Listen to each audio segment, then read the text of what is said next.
अस्सलाम वालेकुम व्यूअर्स, कैसे हैं आप? उम्मीद है कि आप खैरियत से होंगे। आज के इस लेक्चर में हम 5 बहुत ही important advance spoken English structures discuss कर लेंगे, जो कि हम इंग्लिश लैंग्वेज के अंदर बहुत ज़्यादा इस्तेमाल करते हैं। जिसमें हम डिस्कस कर लेंगे द फैक्ट इज़ दैट, ये इस्तेमाल होता है हकीकत ये है कहने के लिए। दूसरा है व्हाट मैटर मोस्ट इज़, इसका इस्तेमाल होता है सबसे अहम बात ये है कहने के लिए। नो मैटर हाउ, चाहे जितना भी, ये कहने के लिए इस्तेमाल करते हैं। और there is no point in, ये इसका कोई फ़ायदा नहीं कहने के लिए इस्तेमाल करते हैं। यू कैन बेट दैट, आप यकीन कर सकते हैं कि कहने के लिए। ये 5 स्ट्रक्चर्स हैं। ये हम वन बाय वन मुख्तलिफ मिसालों से समझ लेंगे कि उर्दू के वो कौन से सेंटेंसेस हैं जिनको तर्जुमा करने के लिए हम ये स्ट्रक्चर्स इस्तेमाल करते हैं। तो इसको बहुत ज़्यादा इंटरेस्ट के साथ आप देख लें और लिखने की भी कोशिश करें, प्रैक्टिस भी कर लें। तो आइए वन बाय वन इसको हम मिसालों से समझ लेते हैं। पहला हमारा स्ट्रक्चर होगा द फैक्ट इज़ दैट, इसका मतलब है कि हकीकत ये है कि। अब इसका फार्मूला कैसे बनेगा देखें। सबसे पहले द फैक्ट इज़ दैट इस्तेमाल करेंगे, फिर उसके बाद क्लॉज इस्तेमाल कर लेंगे। ठीक है, जैसे कि हकीकत ये है कि हमें ये मुकम्मल करने के लिए मज़ीद वक्त चाहिए। अब इसका ट्रांसलेशन क्या होगा देखें। The fact is that we need more time to finish this. The fact is that we need more time to finish this. अब देखें ना, हकीकत ये है कहने के लिए क्या इस्तेमाल हुआ, द फैक्ट इज़ दैट। असल बात यह है कि मेरे पास काफ़ी पैसे नहीं हैं। The fact is that I don't have enough money. The fact is that I don't have enough money. अब असल बात यह है कि भी कह सकते हो या हकीकत यह है भी कह सकते हैं। हकीकत यह है कि वो अब मज़ीद काम नहीं करना चाहता। The fact is that he doesn't want to work any more. The fact is that he doesn't want to work any more. असल बात यह है कि वक्त ख़त्म होता जा रहा है। The fact is that time is running out. The fact is that time is running out.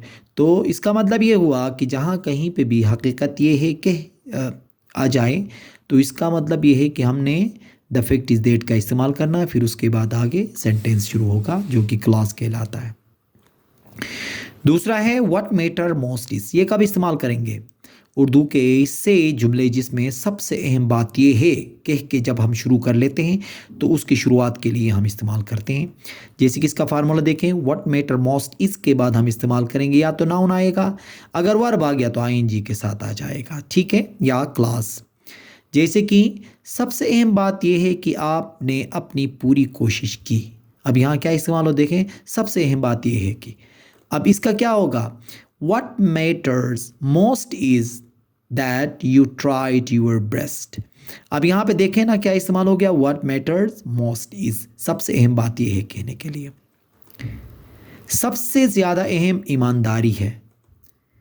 What matters most is honesty. What matters most is honesty. सबसे अहम यह है कि आप दूसरों के साथ कैसा बर्ताव करते हैं। What matters most is how you treat others. What matters most is how you treat others. सबसे अहम बात यह है कि हम साथ रहें। What matters most is that we stay together. What matters most is that we stay together. सबसे अहम बात यह है कहने के लिए क्या इस्तेमाल करेंगे, What matters most is. Third structure है नो मैटर हाउ, चाहे जितना भी। ऐसे जुमले जहाँ पे हम चाहे जितना से भी शुरू कर लें तो उसमें ये इस्तेमाल होगा।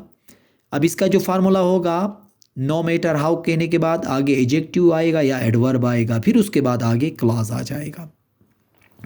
चाहे हालात कितने ही मुश्किल क्यों ना हो, हार मत माने। No matter how hard it gets, don't give up. No matter how hard it gets, don't give up. अब देखें ना क्या इस्तेमाल हुआ, नो मैटर हाउ। चाहे तुम कितनी भी कोशिश कर लो वो नहीं सुनेगा। No matter how hard you try he won't listen. No matter how hard you try, he won't listen. ख्वाह वो कितना ही अमीर क्यों ना हो जाए, वो कभी मुतमईन नहीं होगा. No matter how rich he becomes, he will never be satisfied. No matter how rich he becomes, he will never satisfied. चाहे जितना भी देर हो जाए मैं अपना काम मुकम्मल करूँगा. तो क्या होगा देखें, No matter how late it is, I will finish my work. No matter how late it is, I will finish my work. चाहे जितना भी कहने के लिए क्या इस्तेमाल करेंगे, No matter how का इस्तेमाल करेंगे. चौथा स्ट्रक्चर है There is no point in. ये इस्तेमाल होगा किस चीज़ के लिए, इसका कोई फ़ायदा नहीं है कहने के लिए. ठीक है, मतलब किसी भी कोई काम करने का कोई फ़ायदा नहीं है कहने के लिए. कोई फ़ायदा नहीं है का मतलब there is no point in का इस्तेमाल कर लेंगे. इसका जो फार्मूला बनेगा there is no point in के बाद आगे वर्ब के साथ आईएनजी लगेगा, मतलब फोर्थ फॉर्म हमेशा इस्तेमाल करेंगे. जैसे कि इससे बहस करने का कोई फ़ायदा नहीं, तो क्या होगा, there is no point in arguing with him. There is no point in arguing with him. देखा ना, there is no point in का मतलब है कि कोई फ़ायदा नहीं है कि क्या करने का, बहस करने का, मज़ीद इंतज़ार करने का कोई मतलब नहीं. इसका क्या होगा, there is no point in waiting any longer. There is no point in waiting any longer. माजी पर रोने का कोई फ़ायदा नहीं. माजी पर रोने का कोई फ़ायदा नहीं. There is no point in crying over the past.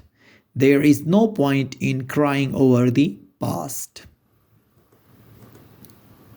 अगर आप ध्यान नहीं देते तो पढ़ने का कोई फ़ायदा नहीं है. इसका क्या होगा देखें, there is no point in studying if you don't focus. There is no point in studying if you don't focus. तो इसका कोई फ़ायदा नहीं है कहने के लिए क्या इस्तेमाल करेंगे, देयर इज़ नो पॉइंट इनका इस्तेमाल कर लेते हैं. पांचवा है यू कैन बेट दैट. आप यकीन कर सकते हैं कहने के लिए, ठीक है, या मान लो कहने के लिए भी. अब इसका स्ट्रक्चर होगा यू कैन बेट दैट के बाद आगे क्लॉज होगा, ठीक है ना. अब देखें, आप यकीन कर सकते हैं कि वो फिर देर से आएगा, या मानो तो वो फिर से भी देर से आएगा, ये भी आप कह सकते हो. जैसे कि you can bet that he will show up late again. You can bet that he will show up late again. पक्का समझ लो कि उसे सब कुछ पता है. अब यहाँ पे देखें ना, यकीन मानो को आप इस तरह भी बोल सकते हो, पक्का समझ लो. You can bet that he knows everything. You can bet that he knows everything. यकीनन ये मंसूबा कामयाब होगा. अब यहाँ पे लफ्ज़ देखें, यकीनन का भी इस्तेमाल हो गया. You can bet that this plan will work. You can bet that this plan will work. तुम ये मान लो कि वो तुम्हारी मेहरबानी नहीं बोलेगा. तुम ये मान लो कि वो तुम्हारी मेहरबानी नहीं मान लेगा. देखें, आप यकीन कर लो भी कह सकते हो, पक्का मान लो भी कह सकते हो, या यकीन कर लो भी कह सकते हो, या तुम ये मान लो भी कह सकते हो. सब के तर्जुमे के लिए हम क्या इस्तेमाल करते हैं, यू कैन बेट दैट का इस्तेमाल करते हैं. इसका तर्जुमा होगा you can bet that he want forget your kindness. You can bet that he want forget your kindness. तो ये 5 जो स्ट्रक्चर्स हैं, ये बहुत ही इंपॉर्टेंट स्ट्रक्चर्स हैं. अगर इनको हम अपनी लैंग्वेज के अंदर, इंग्लिश लैंग्वेज में इस्तेमाल करें तो लैंग्वेज बहुत ही ज़बरदस्त बन सकती है. तो इसलिए आप ये कर लें कि इसकी प्रैक्टिस कर लें. रोज़ाना 1-2 स्ट्रक्चर्स आप हमेशा अपने लैंग्वेज के अंदर इस्तेमाल करते हुए याद करने की कोशिश करें, ताकि आपकी इंग्लिश बेहतर हो. क्योंकि इंग्लिश की फ्लुएंसी स्ट्रक्चर से बहुत आसानी से हम कर सकते हैं. उम्मीद है कि आज का ये लेक्चर आपको पसंद आया होगा. Thank you very much.